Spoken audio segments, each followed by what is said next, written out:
नमस्कार दोस्तों, YouTube channel के पढ़ता है भारत में मैं एम.आई. भूषण आपका स्वागत करता हूं। दोस्तों, ना तो मैं लाइक करने के लिए कहूँगा और ना मैं आपको सब्सक्राइब करने के लिए कहूँगा।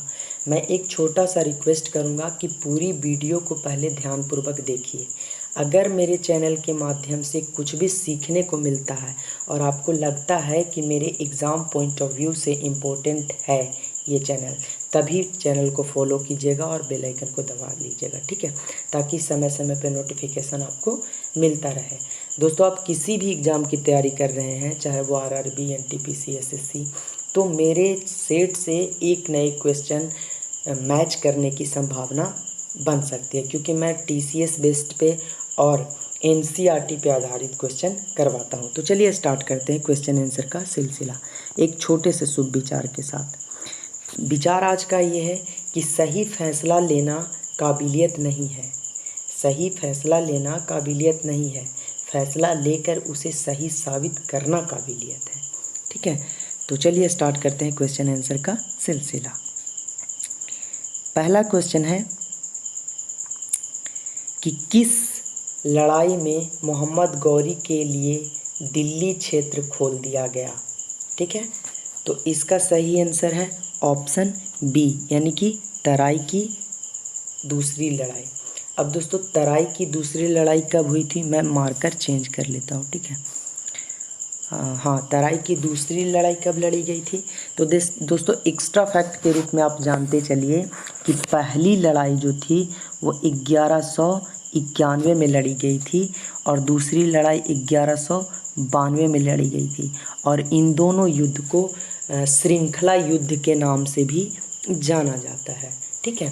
श्रृंखला युद्ध के नाम से भी जाना जाता है। दूसरी चीज़, तराई के युद्ध को एक और नाम से जाना जाता है, क्या, तरवाड़ी, तरावड़ी का युद्ध, ठीक है। और एक्स्ट्रा फैक्ट के रूप में और जान लीजिए कि मोहम्मद गौरी, ठीक है, और किसके बीच लड़ा गया था, तो राजपूत शासक पृथ्वीराज चौहान के बीच, ठीक है। अब मोहम्मद गौरी जब आया तो मोहम्मद गौरी का पूरा नाम क्या था, मूल नाम क्या था, तो इनका मूल नाम था मुइजुद्दीन, ठीक है, मुइजुद्दीन मोहम्मद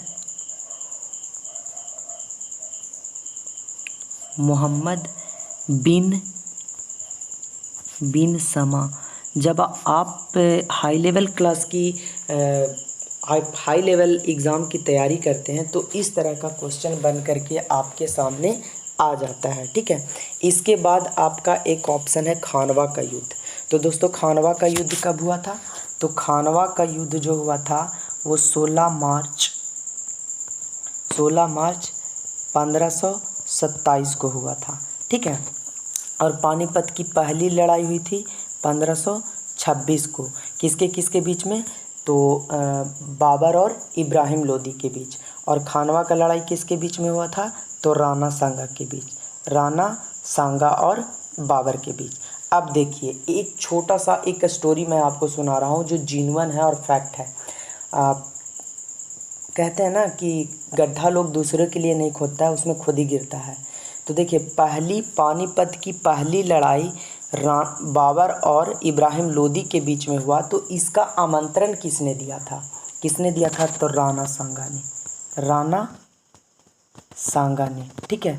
राणा सांगा ने 1526 ईस्वी में बाबर को आमंत्रित किया था। बाबर कौन था, बाबर जो था वो कुस्तुनतुनिया का हूणों का सरदार था, क्या था, हूण का सरदार था। और उसको राणा सांगा ने आमंत्रण भेजा कि इब्राहिम लोदी के साथ आप युद्ध कीजिए और उसके द्वारा जीती गई जो प्रदेश होगी वो आपका होगा, ठीक है। और इसमें मैं आपको साथ दूंगा, क्यों, क्योंकि इब्राहिम लोदी और राणा सांगा के बीच कुछ मतभेद थे, आपसी मतभेद थी, ठीक है। तो इसके बाद बाबर जो है राणा सांगा के आमंत्रण पे 1526 ईस्वी में इब्राहिम लोदी से युद्ध करता है और इब्राहिम लोदी पूरी तरीके से हारा जाता है।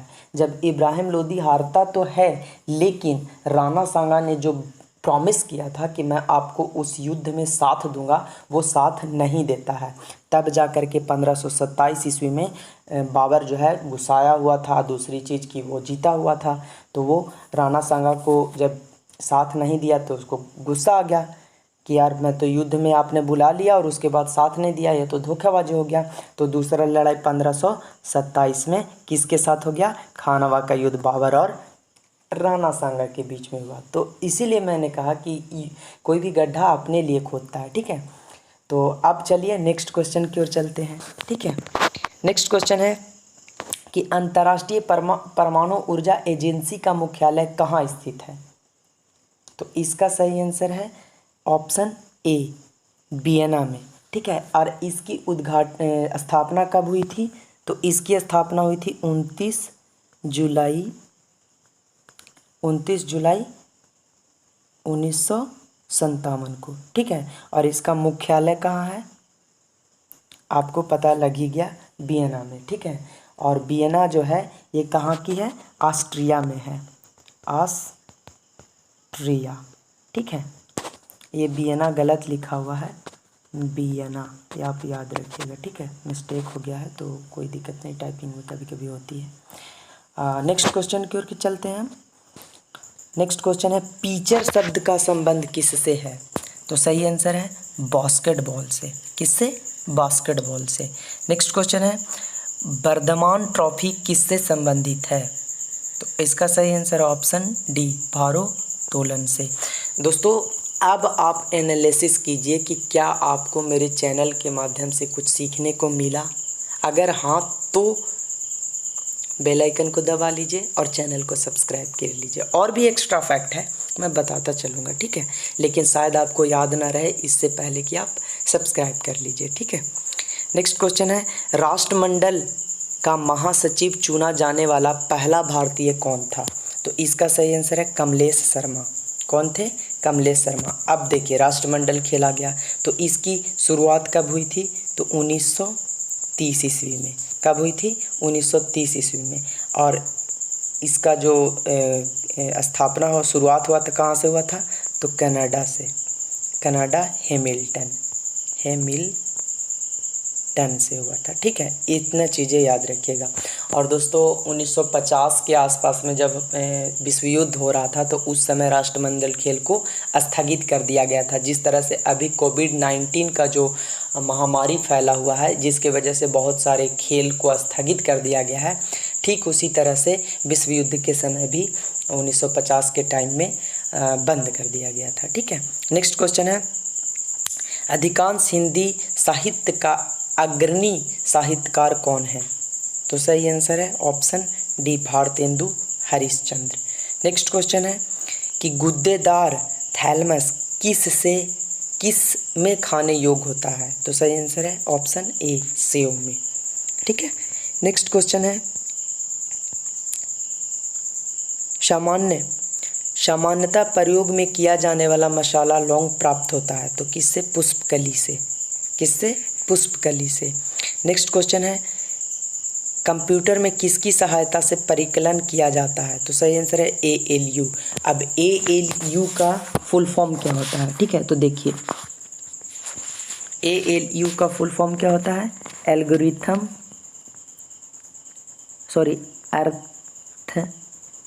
अर्थमेटिक, लिखने में थोड़ा सा अर्थमेट्रिक लॉजिक यूनिट, ये चीज़ याद रखिएगा, ठीक है। इसके बाद दो ऑप्शन और हैं, मैं उसको भी बता दे रहा हूँ। रैम का तो आपको पता होगा, सबसे पहले मैं इसका बताता हूँ। LSI का मतलब क्या होता है? लेटेंट सेमेंटिक, TIC है सेमेंटिक। एक मिनट में अच्छे से लिख दे रहा हूँ। TENT लेटेंट सेमेंटिक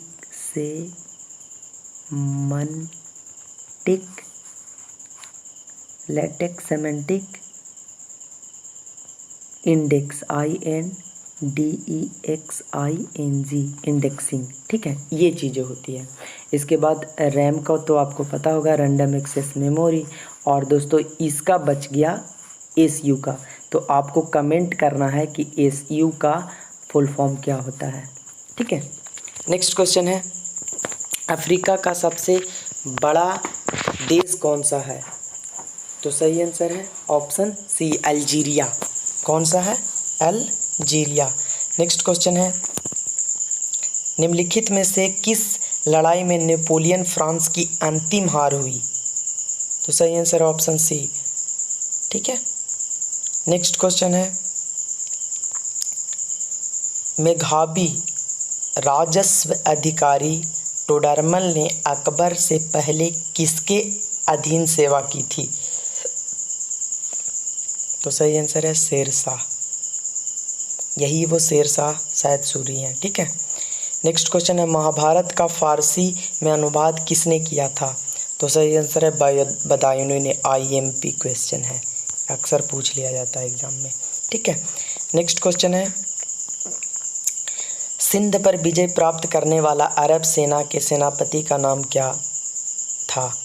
आपको बताना है। तो ठीक है, Muhammad bin Qasim, option B. Next question है, प्रसिद्ध उपन्यास द गाइड किसने लिखा था? तो सही आंसर है RK नारायणन ने। नेक्स्ट क्वेश्चन है, अंग्रेजों ने भारत में रेलवे किस उद्देश्य से शुरू की थी?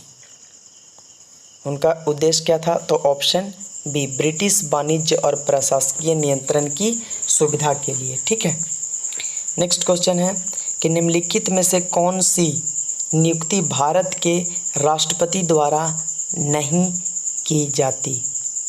तो सही आंसर है लोकसभा अध्यक्ष। नेक्स्ट क्वेश्चन है, भारत के राष्ट्रपति पर महाभियोग की विधि अपनाई गई है कहाँ से? तो USA। ठीक है, और रूस से क्या लिया गया है? कर्तव्य। ठीक है, नेक्स्ट क्वेश्चन है, भारत के राष्ट्रपति के पास आपात अधिकार है तो 3 प्रकार के। कितने प्रकार के? 3 प्रकार के। नेक्स्ट क्वेश्चन है, संयुक्त राष्ट्र सुरक्षा परिषद के अस्थायी सदस्यों की कार्य अवधि कितनी होती है? तो सही आंसर है 2 वर्ष। नेक्स्ट क्वेश्चन है, निम्नलिखित में से सबसे ऊंचा शिखर कौन सा है? तो सही आंसर है नंगा पर्वत। कौन सा? नंगा पर्वत। नेक्स्ट क्वेश्चन है, सूरत किस नदी पर स्थित है? तो सही आंसर है Tapti, option D. Next question है, भारत के किस राज्य को चीनी का कटोरा कहा जाता है? तो सही आंसर है उत्तर प्रदेश। नेक्स्ट क्वेश्चन है, ऑपरेशन फ्लड किस कार्य से संबंधित है? तो सही आंसर है दुग्ध उत्पादन से। नेक्स्ट क्वेश्चन है, ज्वालामुखी के कप आकार के मुख को क्या कहते हैं? तो सही आंसर है क्रिएटर। अब देखिए कैसा होता है, जैसे सपोज कीजिए कि एक ज्वालामुखी है, ठीक है, तो इसका जहाँ से जो लावा राख धुआं निकलते रहता है इसको बोलते हैं क्रिएटर। क्रिएटर, ठीक है, इसी को बोलते हैं। नेक्स्ट क्वेश्चन है, कौन सा देश सबसे ज़्यादा द्वीपों से मिलकर बना है? तो इंडोनेशिया।